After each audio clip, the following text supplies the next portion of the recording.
Broncos head coach Vance Joseph saying there's no time to waste this offseason, and players today expressing that same sentiment, saying these next couple months will be crucial for the 2017 season. Hey guys, I'll tell you that earlier the stands had quite a few people in them, but since then the temperatures have significantly dropped, so only the dedicated ones are still left. After 30 years of AAA baseball here in Colorado Springs, the team is moving south after the 2018 season, and in exchange they'll get the Brewers rookie ball team who will play here at Security Service Field. Hey Ashley, a very special guest indeed to my right here. This is 14-year-old Braden, and earlier tonight in front of 8,500 people on the big screen in front of everyone here, this guy won a dance contest. Braden, tell everyone at home what you won. While the focus remains on repairing the offense this season and finding that juice that head coach Vance Joseph is looking for, the defense says they're taking it to a whole new level this season. Between new coordinators, rookies, a new offense, and a new head coach, players are taking it all in. 25 guys not only proving they belong to play with the league's best, but also competing for a Broncos roster spot. Teammates have compared him to the likes of the most interesting man in the world, and after hearing his story, it's hard to disagree.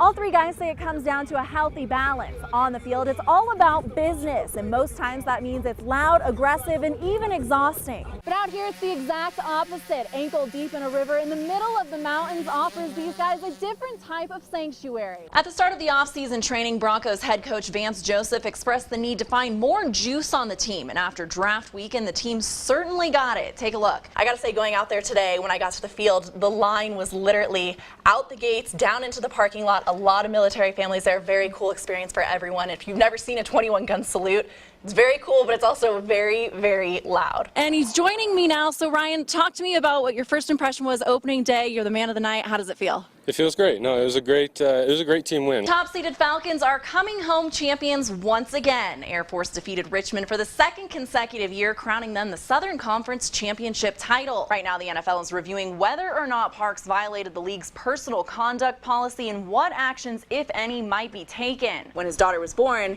he missed the tournament because of her birth, and now 18 years later, he'll miss it for her high school graduation. And sounds like a very smart young lady. Brown University class president commencement speech, so very proud dad, I'm sure. And it sounds like he's going to try and appeal the process since he did practice and condition under the old guidelines, so hopefully that plays out for him because a lot of talent there. Growing up, many of these women say the opportunity to play football simply wasn't there, mostly because the sport is still associated with men, a stigma that they're hoping they can change. Every Monday and Thursday here at Cherokee Ridge Golf Course, you'll find a one-of-a-kind high school golf team, one that's not only mastered the sport of golf, but done so while being deaf and blind. Choking back tears, Peyton Manning formally announced his retirement today in a heartfelt and emotional speech, which ironically comes 4 years to the day he left Indianapolis. Check it out. Pittsburgh looking to capture the AFC North title against Baltimore today.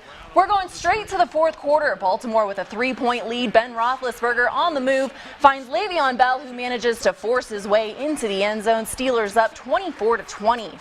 That lead, however, wouldn't last long. Joe Flacco with the handoff to Kyle Juszczyk, who was almost taken down, but stays on his feet for the diving touchdown. 27-24 Ravens. The Steelers had just over a minute to get the ball downfield and score. Antonio Brown will get the job done. Brown breaks the plane for the winning touchdown. Pittsburgh wins the AFC North title.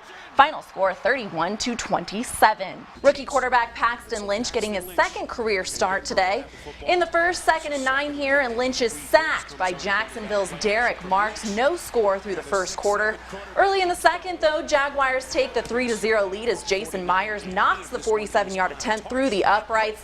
Lead didn't last long, though. Halfway through the quarter, and Broncos' Devontae Booker takes the handoff and manages to twist and turn his way in for the 6-yard touchdown. Broncos up 7-3. Under a minute before the half, and Lynch throws a bullet to Demaryius Thomas. Broncos pick up 18 yards on the play. That'll set him up for a 32-yard field goal attempt. 10-3 Broncos at the half. In the third, Jags quarterback Blake Bortles is picked off by Bradley Roby, who returns it for a 51-yard touchdown. Roby becomes just one of 2 players this season with 2 or more picks returned for a touchdown. Broncos up 17-3. In the fourth, Jacksonville scores their first touchdown. Bortles himself takes it in, closing the gap to within 7. The Broncos hold on to win 20-10. Lynch earning his first career win and credits the defense. A scoreless first quarter for both teams, but in the second, Matt Ryan with the handoff to Devontae Freeman, who takes it around the outside for the touchdown. Falcons get on the board first, 7-0. The Patriots now trailing for the first time since Week 12, and Atlanta wasn't finished. 3rd and 9 here, and Ryan finds Austin Hooper for the 19-yard touchdown catch. It's good. The Falcons up 14-0. Keep in mind the largest comeback in Super Bowl history, just 10 points. Things not looking good for Tom Brady, and by not looking good, I mean this.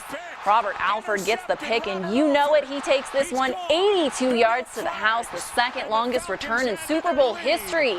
Brady and New England in trouble. Falcons up 21-3 at the half.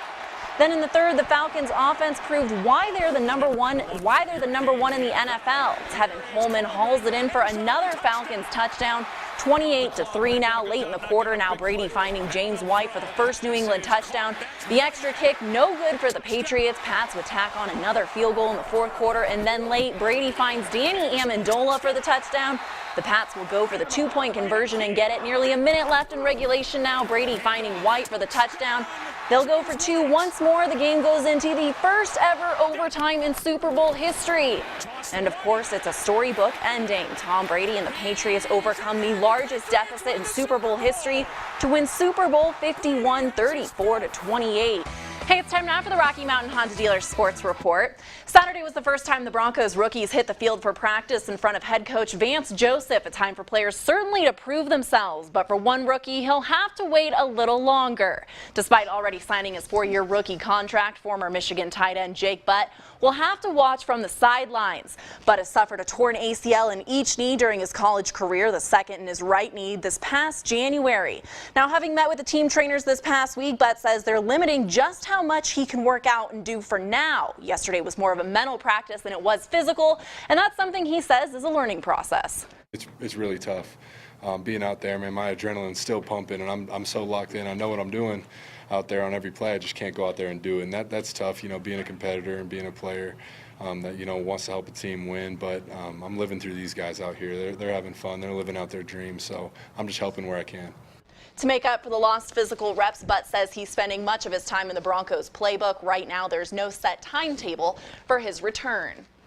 Well, a picture-perfect day for Air Force baseball, the rubber match between the Aztecs and the Falcons. Not a particularly great day for sophomore Matt Hargreaves. The righty gave up 5 hits and 6 earned runs in less than 2 innings. He gave the Aztecs a 6-0 lead before junior Ryan Holloway came in to clean it up.